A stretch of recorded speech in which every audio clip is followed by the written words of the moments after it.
ओम यतो यतः समीयसे ततो नो अभयं कुरु शन्नः कुरु प्रजाभ्यो अभयं नः पशुभ्य। मेरे समस्त बहन भाइयों को डॉक्टर सुकुमार शास्त्री का प्यार भरा नमस्कार। बंधुओं, पिछले एपिसोड में एक छोटा सा मिस्टेक हुआ।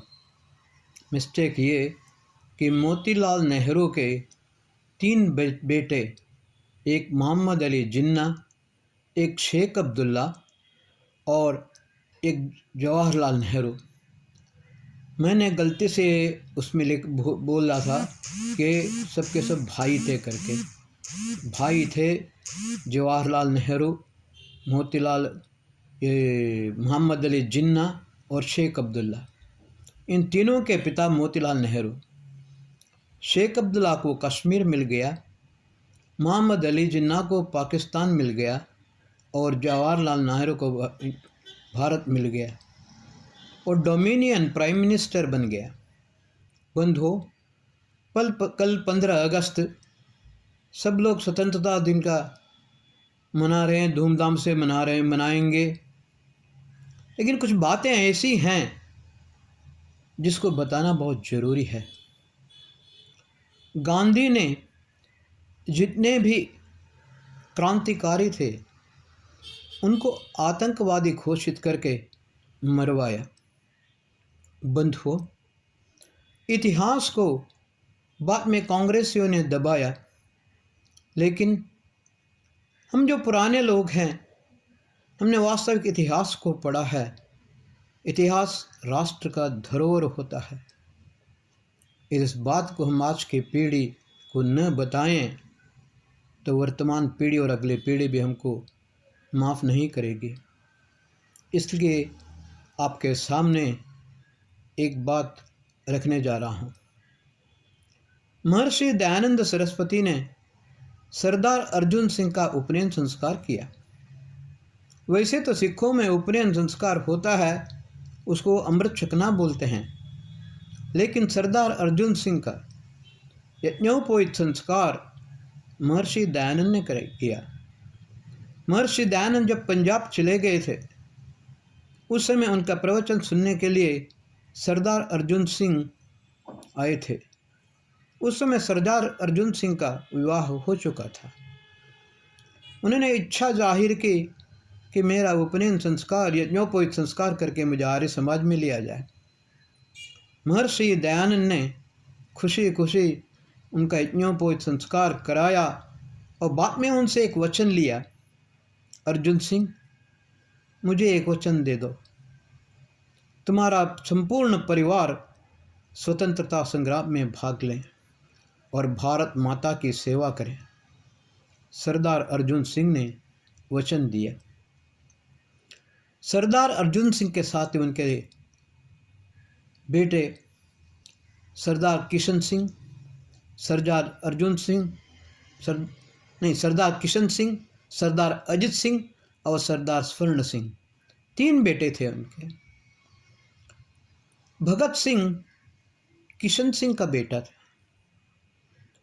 और दूसरा बेटा सरदार अजित सिंह, जिसके बारे में आज मैं आपके सामने बोलना चाहता हूँ। बंधुओं, सरदार अजित सिंह बहुत बड़ा क्रांतिकारी था। उनको अंग्रेज या ब्रिटिश के लोग कभी भी वो पकड़ नहीं पाए। उसका वजह ये था कि उनका चिन्ह था तिरंगा डंडा। कलम जो तिरंगा झंडा लेकर के घूमेंगे, लेकिन उससे पहले ही ये तिरंगा डंडा सरदार अजित सिंह ने अपने पास रखना शुरू किया।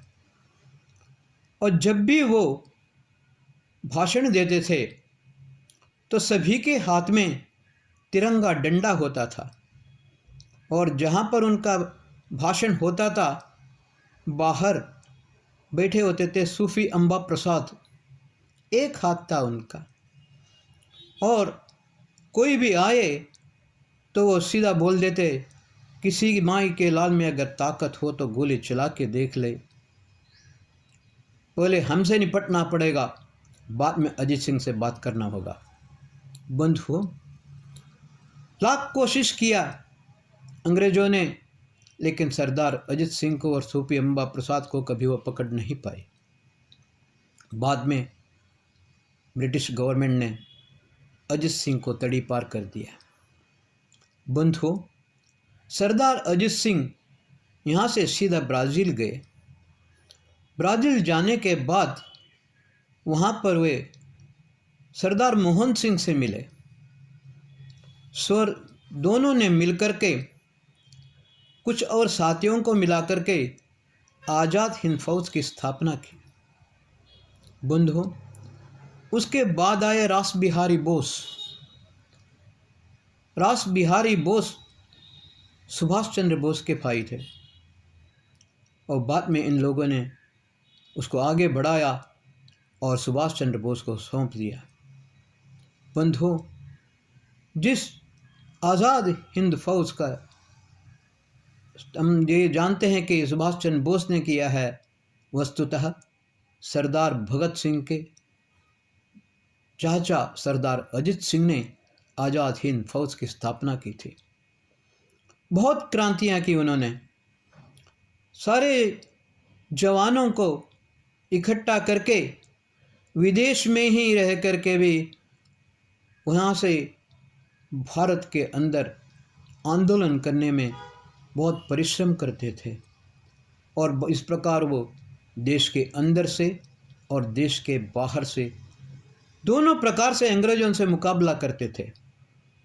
बंधुओं, दुर्भाग्यवश क्या हुआ, सुभाष चंद्र बोस सब देश को जीतते जीतते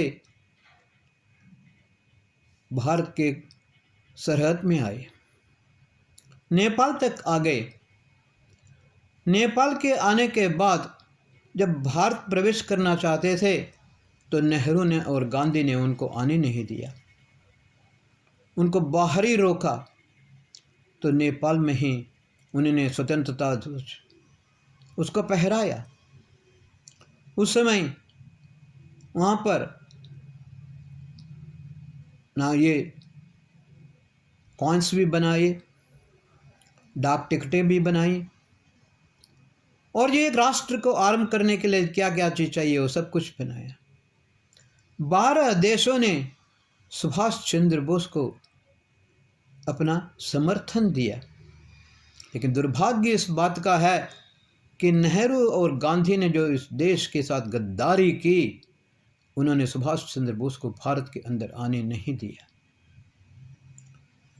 फिर क्या हुआ आप जानते हैं। 1947 में भारत का विभाजन हुआ। नेहरू बन गया डोमिनियन प्राइम मिनिस्टर और नेहरू, मोहम्मद अली जिन्ना, शेख अब्दुल्ला और गांधी 4 लोगों ने मिलकर के 40 लाख हिंदुओं की हत्याएं कराई। सरदार अजित सिंह विदेश से आए 15 अगस्त को और यहाँ आकर के उन्होंने अपनी पत्नी के पांव छुए और कहा, मुझे क्षमा करना, जिसके लिए मैंने सारे जीवन खपाया, सारा जीवन अपना अर्पण किया। उस देश का विभाजन हुआ और मैं तुमको किसी भी प्रकार से कोई भी सुख नहीं दे सका। ऐसा बोल करके वो खाट पर लेट करके ही उन्होंने अपना प्राण त्याग दिया। बंधुओं, सरदार भगत सिंह का भाई सरदार करतार सिंह, जब सावरकर अंडमान में काला पानी में थे तो उस समय भगत सिंह का भाई भी वहीं थे। सावरकर ने कहा 102 डिग्री का बुखार था, फिर भी उसको कोल्हू में बैल की जगह पर लगा दिया और वो बैल की तरह घूमते घूमते वहीं पर ही उसने दम दी, प्राण छोड़ दिए। बंधुओं, इस प्रकार ये हमारा देश का इतिहास, हमारे क्रांतिकारियों ने देश के लिए जिस प्रकार से अपना बलिदान दिया, लेकिन वास्तविक इतिहास को कांग्रेसियों ने दबा दिया है। हमको ये बताना चाहिए, अपने बच्चों को वास्तविक इतिहास सिखाना चाहिए। वास्तव में इस देश का स्वातंत्र कांग्रेसियों से बिल्कुल नहीं मिला। ये झूठा इतिहास है। वास्तविक इतिहास क्रांतिकारियों ने इस देश को बलिदान करके ये देश को आज़ाद कराया। सेकेंड वर्ल्ड वॉर के बाद इंग्लैंड में चुनाव हुआ, चर्चिल हार गया, क्लेमेंट एटली जीत गया। पार्लियामेंट में क्लेमेंट एटली से चर्चिल ने कहा, तुम भारत को आज़ाद करना क्यों चाहते हो? तो उस समय चर्चिल ने कहा, अब तक हम भारतीयों के सहायता से ही, विशेषकर इन कांग्रेसियों के सहायता से ही उस देश पर राज कर रहे थे, लेकिन भारत की सेना आज हमसे मुकर गई है। हर जगह भारत की सेना ने हमारे ऊपर आक्रमण करना शुरू कर दिया है। इस विशाल भारत को हम अपने यहाँ से सेना लेकर के उन पर शासन नहीं किया जा सकता। इसके लिए भारत का विभाजन करके उस देश को आज़ाद करेंगे, और हमें उम्मीद है जवाहरलाल नेहरू हमको पूरा पूरा साथ देगा। वही हुआ। माउंटबेटन की आया, माउंटबेटन की पत्नी लेडी माउंटबेटन, उसने पहले से ही नेहरू को सौंप दिया। लेडी माउंटबेटन ने जवाहरलाल नेहरू से के साथ मिलकर के बहुत बड़ा षड्यंत्र रचा और नेहरू को बता दिया कि तुमको भारत का प्रधानमंत्री बनाएंगे। और पहले से ही चाहता था नेहरू, गांधी भी यही चाहता था। वल्लभ भाई पटेल को सारा समर्थन मिला था और नेहरू को कोई समर्थन नहीं था। फिर भी भारत का एक बहुत बड़ा दुर्भाग्य ये है कि नेहरू डोमिनियन प्रेसिडेंट बन गए, प्राइम मिनिस्टर बन गया। जॉन मथायस नेहरू का सेक्रेटरी था। उसने अपनी किताब में लिखा,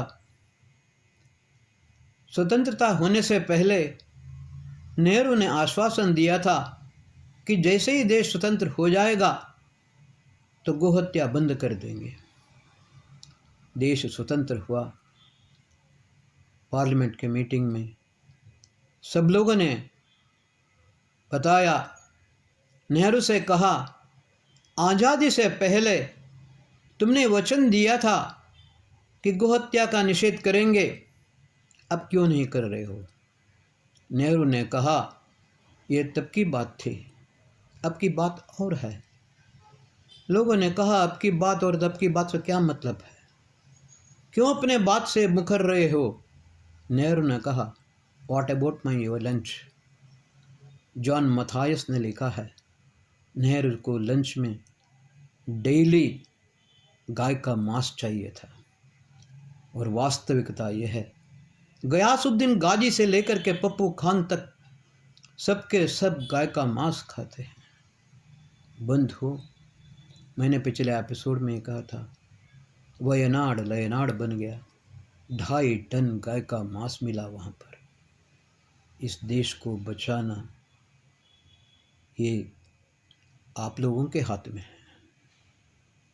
देखिए, गोहत्या गावो वही विश्व मातरा है। गौ माता विश्व की माता है। एक माँ साल या 2 साल दूध दे सकती है, लेकिन गौ माता जीवन भर अपना दूध देती है। और गौ से जो बछड़े पैदा होते हैं, जो बैल होते हैं, वो खेत में जोत करके, हल को जोत करके हमको अन्न देते हैं। बंधुओं, इस राष्ट्र को बचाना है तो हमारा कर्तव्य है। अभी दूसरा एक गद्दारी का काम हो रहा है। जॉर्ज सोरोस, हिंडनबर्ग और राहुल गांधी, ये तीनों मिलकर के बहुत बड़ा षड्यंत्र कर रहे हैं। सुधांशु त्रिवेदी ने कहा, जब जब भी ये हमारा बजट सेशन होता है उससे पहले ही राहुल गांधी विदेश जाकर के बहुत बड़ा षड्यंत्र रखता है। बीवी से भी उनका साथ देता है। ये देश के अंदर, देश के बाहर, दोनों तरफ से देश पर आक्रमण हो रहा है। अजित डोभाल जी ने नरेंद्र मोदी जी से कहा था, प्रधानमंत्री जी मुझे रिटायर कर दीजिए। वैसे ही 75 साल की उम्र हो गई है मेरी। जितना आक्रमण बाहर से होता है उससे ज़्यादा आक्रमण देश के अंदर से हो रहा है। इसको संभालना बहुत मुश्किल है। जिस दिन नरेंद्र मोदी ने प्रमाण वचन स्वीकार किया था उसी दिन ही कई हत्याएं हुई हमारे वीर जवानों की, और उससे आज तक कितने वीर जवान हमारे सैनिक मरते जा रहे हैं। हम बात करते हैं कश्मीर में 370 की, वास्तविकता क्या है? पाकिस्तान के आतंकवादी जम्मू तक आ गए हैं और कश्मीर के देशद्रोहियों ने अपने अपने घरों में इन आतंकवादियों को छिपा के रखा है। और पाकिस्तान ने क्या किया? जब उसको पता चल गया उसके सारे आतंकवादी सुरक्षित रूप से भारत में छिप गए हैं, तो 600 NSG कमांडो को उसने भेज दिया है। वो भी भारत के अंदर प्रवेश कर चुके हैं। बंधुओं, क्यों नरेंद्र मोदी फिर से एक मिलिट्री स्ट्राइक नहीं कर रहा है? क्यों पाकिस्तान के ऊपर युद्ध नहीं कर रहा है? अभी बांग्लादेश का इतना भयंकर आतंकवाद हुआ जिसको राहुल गांधी ने कराया, क्यों राहुल गांधी को सजा नहीं दी जा रही है? इन पर क्यों एक्शन नहीं लिया जा रहा है? पश्चिम बंगाल का मैंने पहले ही बता चुका हूँ, बहुत भयानक परिस्थिति है। वो भी एक दिन बांग्लादेश के अंदर मिल सकता है। ग्रेटर बांग्लादेश बनाने का जो षड्यंत्र पहले ही शेख हसीना ने और ये ममता बानू, जिसको आप ममता बनर्जी कहते हैं, इन लोगों ने पहले से ही कर रखा था। लेकिन आज शेख हसीना भारत के अंदर शरण में आई है, उनको पनाह दिया है। देशद्रोहियों को देश के अंदर पनाह देना, देशद्रोहियों को हर प्रकार से सुविधाएं देना, देशद्रोहियों को सारी संपत्ति, सारी सुविधा, सब कुछ देना, ये देश के लिए बहुत बड़ा घातक होता है। मैंने पिछले बार कहा था, राष्ट्र धर्म का पहला लेसन, पहला पाठ भी इन लोगों ने नहीं पढ़ा है। यजुर्वेद के राष्ट्र धर्म के में पहले पाठ में उसको व्याख्यान करते हुए महर्षि याज्ञवल्क्य ने लिखा, तस्माद् राष्ट्रे विषम घातुका। इस प्रकार राष्ट्र नायक देश के विनाश के लिए कारणीभूत होता है। जिस प्रकार चाणक्य ने किया, उसी प्रकार नरेंद्र मोदी का कर्तव्य यही होता है कि वो जितने भी विध्वंसकारी शक्तियां हैं, विध्वंसकारी तत्व हैं, देश की अस्मिता को नष्ट करने वाले हैं, उनको पहले ही ख़त्म करना होगा। जिस प्रकार सऊदी में और कोरिया में सज़ा दी जाती है, उसी प्रकार राहुल गांधी और उनके साथियों को सज़ा देना पड़ेगा, अन्यथा ये भारत कभी सुरक्षित नहीं रह सकता है। ओम शांति।